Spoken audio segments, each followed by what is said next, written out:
د افغانستان حکومت وايي طالبانو په دې وروستیو کې بریدونه او تاوتریخوالی ډیر کړي.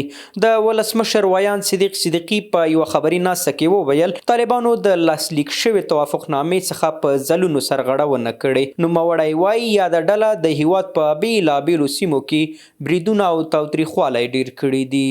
متاسفانه نه تنها وعده کاهش خشونت و آتشبس همه جانبه تحقق نیافت، بلکه خشونت به صورت قابل ملاحظه از سوی طالبان تشدید یافته است. حمله های اخیر گروه طالبان در ولایت هلمند، ولایت قندهار و چند ساحه دیگه سره لدی چې د امریکا ولسمشر ډونالد ټرمپ له افغانستانه د امریکایي ځواکونو د وتلو فرمان صادر کړ. د ولسمشرۍ ماڼۍ ویان صدیقي وویل د بهرنیو ځواکونو وتل به په هیواد باندې کوم اغیز ونه کړي. نوموړی وایي له امریکا او نورو هیوادونو سره به سیاسي اړیکې دوامدار وي.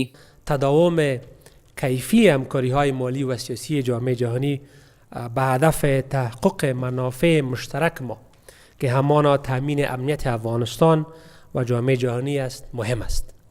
د ولسمشر ویان دا هم وویل چې افغان حکومت سولې ته پوره اراده او چمتووالی لري. دولت جمهوری اسلامی افغانستان همچنان تعهد جدی برای آوردن صلح و ختم جنگ در افغانستان دارد. ما اقدامات زیاد روی دست گرفتیم تا این پروسه نتایج خوب را داشته باشد.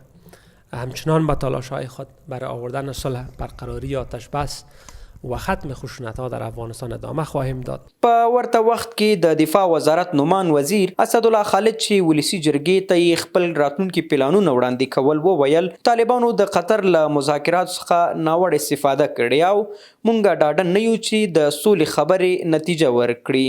تا بالا هم هیچ تصمیم نه به خاطر صلح و نه به خاطر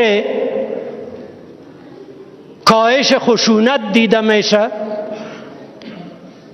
مطمئن نیستیم که مذاکرات نتیجه بده. د حکومت د دې څرګندونو په تړاو یو شمیر سیاسي شنونکي وایي سولې رسیدو ته د افغان حکومت اراده ځکه کمزورې ده چې دوی د دغې پروسې پر وړاندې ډول ډول پلمې راولاړوي. بین الافغاني مذاکراتو دا اوس په جمله شروع چې ده دا په توافقنامه بنا شوه. بیا وروسته دا باني و پلمې شولې چې توافقنامه دې ملا نه وګرځي. نو زما فکر باندې دا یو اندازه د عدم ارادې معنا ورکوي. خو البته دونې ویلی سو چې د حکومت سره به اراده وي خامخا، خو دونې به وي چې هغه به په خپل طبیعت باندې په افغانستان کې صلح غواړي. صلح به داسې شکل غواړي چې دوی به د حکومت په ګدۍ باندې ناست.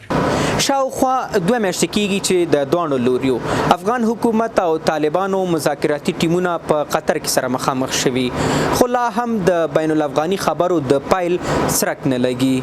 عبدالواسع پوپلزی، رویداد نیوز، کابل.